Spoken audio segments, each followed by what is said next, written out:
नमस्कार। आज हम डेल कार्नेगी की बहुत ही मशहूर किताब how to stop worrying and start living पर बात करने वाले हैं। हिंदी में कहें तो चिंता छोड़ो, सुख से जियो। हमारे पास इस किताब का एक अच्छा सारांश है और हम कोशिश करेंगे कि इसमें से चिंता कम करने और थोड़ा बेहतर जीने के जो सबसे कारगर तरीके हैं वो निकालें। बिल्कुल। और कार्नेगी का जो नज़रिया है वो बहुत ही प्रैक्टिकल है। मतलब रोज़मर्रा की जो चिंताएं होती है ना, उन्हें कैसे संभाला जाए ताकि ज़िंदगी थोड़ी शांत हो, थोड़ी ज़्यादा सुखद। और ये देखना भी दिलचस्प होगा कि उनके नुस्खे आज भी कितने काम के हैं। हाँ, बिल्कुल। तो सबसे पहली बात जो शायद सबसे ज्यादा लोग जानते हैं वो है वर्तमान में जीना। कार्नेगी कहते हैं कि भाई बीते कल और आने वाले कल के दरवाजे बंद कर दो और सिर्फ आज के लिए जियो। वो इसे डे टाइट कंपार्टमेंट कहते हैं। सुनने में तो ये अच्छा लगता है, पर असल में ये चिंता कम करने में इतना कारगर क्यों है? देखिए, इसका जो मनोवैज्ञानिक आधार है वो काफ़ी मजबूत है। हमारी ज़्यादातर चिंताएं या तो अतीत के पछतावों से जुड़ी होती हैं या फिर भविष्य के अनजान डर से। तो जब हम अपनी पूरी एनर्जी, अपना पूरा ध्यान सिर्फ आज की चुनौतियों पर, आज के मौक़ों पर लगाते हैं, तो फिर चिंता वाले विचारों के लिए दिमाग में जगह ही कम बचती है। अच्छा। हाँ, ये एक तरह का मानसिक अनुशासन है, अपनी सोच को भटकने से रोकना। सही कहा। और इसी से जुड़ा हुआ एक और विचार है कृतज्ञता का, मतलब शुक्रगुजार होना। Yeah. यानी जो हमारे पास नहीं है उस पर ध्यान देने के बजाय जो है उसकी गिनती करना। क्या ये सिर्फ एक मतलब पॉजिटिव सोचने का तरीका है या इसका कुछ और गहरा असर होता है? नहीं, ये सिर्फ पॉजिटिव सोच से कहीं ज्यादा है। कृतज्ञता का अभ्यास अगर हम रोज करें तो वो असल में हमारे दिमाग को, आप कह सकती हैं, रीवायर कर सकता है। ये हमें कमी वाली सोच से निकालकर एक प्रचुरता वाली सोच की ओर ले जाता है। अच्छा। इसलिए हम आभारी हैं, छोटी छोटी चीजें भी, तो हमारी जो बड़ी समस्याएं हैं ना, वो थोड़ी कम बड़ी लगने लगती हैं, संतुष्टि बढ़ती है। हम्म। तो ये तो हुई मानसिकता बदलने की बात। लेकिन कार्नेगी कुछ ठोस कदम उठाने की भी सलाह देते हैं ना, जैसे कि चिंता का विश्लेषण करना। इसका मतलब क्या है? क्या सिर्फ चिंता के बारे में सोचते रहना? नहीं नहीं, ये उससे कहीं ज्यादा व्यवस्थित है। कार्नेगी का तरीका बड़ा साफ है। पहला, ईमानदारी से लिखिए कि चिंता आखिर है क्या, सारे तथ्य।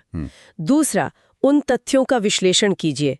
तीसरा, जितने भी संभव समाधान हैं उनकी एक लिस्ट बनाइए। और चौथा, कोई एक समाधान चुनिए और उस पर फौरन काम शुरू कर दीजिए। अच्छा। ये पूरी प्रक्रिया क्या करती है कि चिंता का जो वो धुंधला सा डर होता है ना, उसे एक ठोस, सुलझाई जा सकने वाली समस्या में बदल देती है और लिखने से वो दिमाग से बाहर भी निकल जाता है। हाँ, ये वाकई एक एक्शन ओरिएंटेड तरीका लगता है। और एक और एक्शन की बात होती है काम में व्यस्त रहना। ये सलाह तो खैर बहुत आम है, पर क्या सिर्फ किसी भी काम में व्यस्त हो जाने से चिंता चली जाती है, या फिर काम कैसा है ये भी मायने रखता है? हाँ, ये अच्छा सवाल है। देखिए, यहाँ महत्वपूर्ण है रचनात्मक या सार्थक काम में व्यस्त रहना। जब हमारा दिमाग किसी ऐसी गतिविधि में पूरी तरह से लगा होता है जिसमें हमारी रुचि हो या जो हमें लगे कि हाँ, ये कुछ उपयोगी है, तो फिर बेकार की चिंता करने के लिए मानसिक स्पेस ही नहीं बचता। सही बात है। वो जो कहते हैं ना, खाली दिमाग शैतान का घर, वो चिंता के मामले में तो बिल्कुल फिट बैठता है। तो हाँ, व्यस्तता फायदेमंद है, पर अगर वो उद्देश्यपूर्ण हो तो और भी ज्यादा। और नकारात्मकता से निपटने के बारे में भी कुछ बातें हैं, जैसे छोटी छोटी बातों पर परेशान न होना और आलोचना को दिल पे ना लेना। ये आलोचना वाला हिस्सा थोड़ा मुश्किल हो सकता है। कैसे सीखें कि भाई आलोचना सुने भी और उसे व्यक्तिगत हमला न समझें? देखिए, ये मानसिक मजबूती बनाने की बात है। आलोचना को एक पर्सनल अटैक की तरह देखने के बजाय उसे एक डेटा पॉइंट या फीडबैक की तरह देखना। खुद से पूछना कि क्या इसमें कोई सच्चाई है जिससे मैं कुछ सीख सकता हूँ। अगर जवाब हाँ है तो उसे सुधार के लिए इस्तेमाल करें, अगर नहीं तो उसे जाने दें। उसे अपनी काबिलियत का पैमाना न बनने दें। बिल्कुल। और फिर आराम, नींद और अच्छे रिश्तों का महत्व भी बताया गया है। शायद ये सब चिंता प्रबंधन की बुनियाद है। निश्चित रूप से। थकान और तनाव चिंता को कई गुना बढ़ा देते हैं, ये हम सब जानते हैं। तो पर्याप्त आराम और नींद हमारे मानसिक संतुलन को बनाए रखने के लिए बहुत जरूरी है।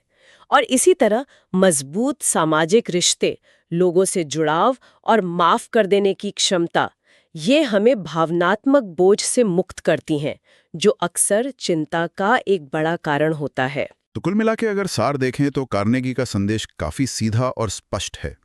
चिंता एक आदत है और इसे बदला जा सकता है।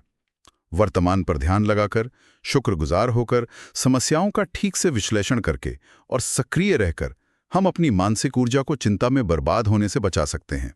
बिल्कुल। सिद्धांत सुनने में सरल लगते हैं, लेकिन असली बदलाव तो इन्हें लगातार अपने जीवन में उतारने से ही आता है। ये एक सतत अभ्यास है, कोई एक दिन का काम नहीं। सही कहा। और जाते जाते सोचने के लिए एक सवाल छोड़ जाते हैं। कार्नेगी के बताए इन तमाम तरीकों में से वो कौन सा एक सबसे छोटा, सबसे आसान कदम हो सकता है जिसे कोई भी अपनी चिंता कम करने के लिए आज से ही आजमाना शुरू कर सकता है?